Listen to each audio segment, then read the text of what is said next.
بسم الله الرحمن الرحیم. الحمد لله و صلاة و سلام علی حبیب رسول الله و علی آله و صحبه و من والاه.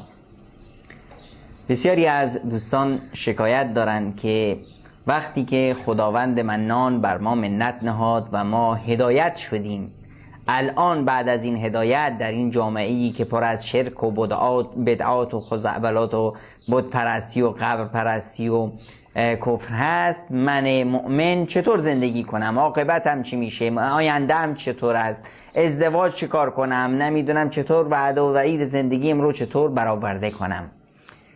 وقتی که این حرفا رو میشنوم یادم میاد همسر فرعون که سوره تحریم در آیه 11 حکایت اون رو برای ما به عنوان یک نمونه میاره که ضرب الله مثلا للذین آمنوا امرأة فرعون. خداوند مثال آورد برای شما از کسانی که ایمان آوردند، همسر فرعون. اذ قالت رب ابن لی عندك بیتا فی الجنه، که از خداوند متعال خواست که بار الها برای من خانه قصری مهیا کن در بهشت برین. و در ابتدای قرآن وقتی قرآن رو باز میکنیم میخونیم الف لام میم ذلک الکتاب لا ریب فیه هدی للمتقین. این کتاب هدایت هست برای متقیان، خطابی که از جانب خداست و هیچ شکی در اون نیست.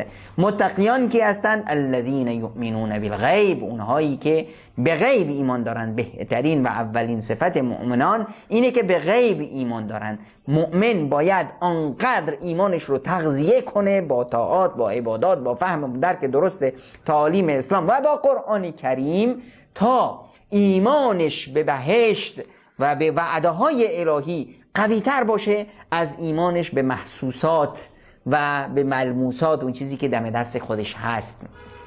اگه ما دیدمون به بهشت باشه، بهشت رو جلوی چشمای خودمون داشته باشیم، دیگه این چی میگذره در این چند روز دنیا برامون زیاد های اهمیت نیست. این باعث نمیشه که ما عاقبتمون رو ویران کنیم به خاطر به اصطلاح یک دنیای فانی. وعده هایی که خداوند متعال به ما داده باید جلوی رویمون باشه.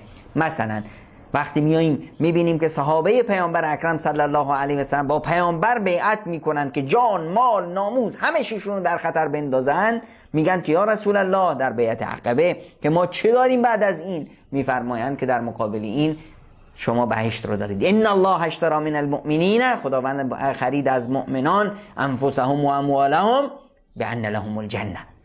خداوند از مؤمنان جانها و مالهاشون رو خرید تا در مقابل اون چی بهشون بده؟ بهشت بده.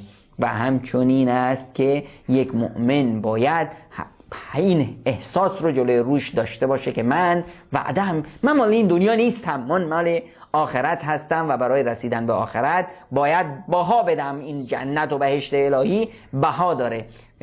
یه مثال ساده در زندگی ما، وقتی ما میبینیم یک کسی هست مثلا حقوقش 80,000،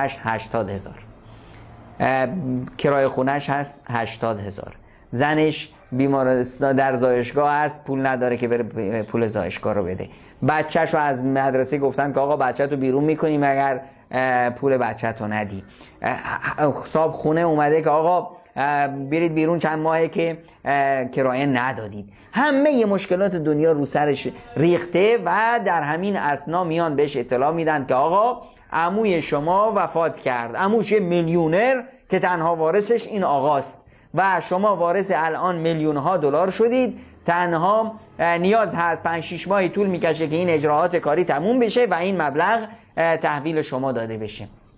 الان این یه وعده داره، یه وعده ای که تحقق پیدا خواهد کرد بعد از 7-8 ماه. الان این بنده خدا میبینیم که کل این مشکلات اصلا به چشمش نمیاد.